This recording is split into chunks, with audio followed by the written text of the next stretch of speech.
এই মুহূর্তের সবচেয়ে বড় খবর আছড়ে পড়তে চলেছে ঘূর্ণিঝড় রেমাল।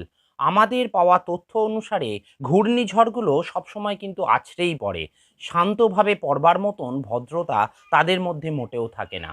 এখন আমরা সরাসরি চলে যাব আমাদের প্রতিনিধি প্রীতমের কাছে। প্রীতম একেবারে ঝড়ের মাঝে দাঁড়িয়েই আপনাদের জন্য রিপোর্টিং করছে। আমাদের অপর কোনো প্রতিনিধি এই ঝুঁকি নিতে প্রস্তুত ছিল না, তার কারণ তারা প্রত্যেকেই অবিবাহিত। আমাদের চ্যানেলে যে পরিমাণ বেতন দেওয়া হয় তাতে বিয়ে করার মতন ক্ষমতা আমাদের কারোরই নেই, সেই কারণে আমরা কেউই সেই দুঃসাহস দেখাইনি। শুধু প্রীতমের বাবা বিভিন্ন সময় শুধুমাত্র ফুল নয়, একেবারে গাছ বদলে বদলে বেশ কিছু টাকা রোজগার করেছিল, সেই কারণের জন্য প্রীতম বিয়ে করার সাহস দেখায়। আর সেই কারণে আমরা ওকে ঝড়ের মুখে ঠেলে দিই, কারণ আমরা জানি বিবাহিত পুরুষের কাছে রেমালও বেসামাল, কারণ বিবাহিত পুরুষরা ঝড়ের সাথে প্রত্যেক দিন ওঠা বসা করে। এদিকে প্রশাসন থেকে প্রত্যেকটি জনগণকে ঝড়কে আমি করব মিতে নামক রবীন্দ্রসঙ্গীতটি শুনে মোটিভেটেড থাকার পরামর্শ দেওয়া হচ্ছে। রেমালের দাদাগিরি সম্পর্কে সব খবর সবার আগে জানতে আপনারা চোখ রাখুন অন্য যে কোনো টিভি চ্যানেলে, তার কারণ আমাদের নেটওয়ার্ক ঝড়ের কারণে এক্ষুনি চলে যাবে।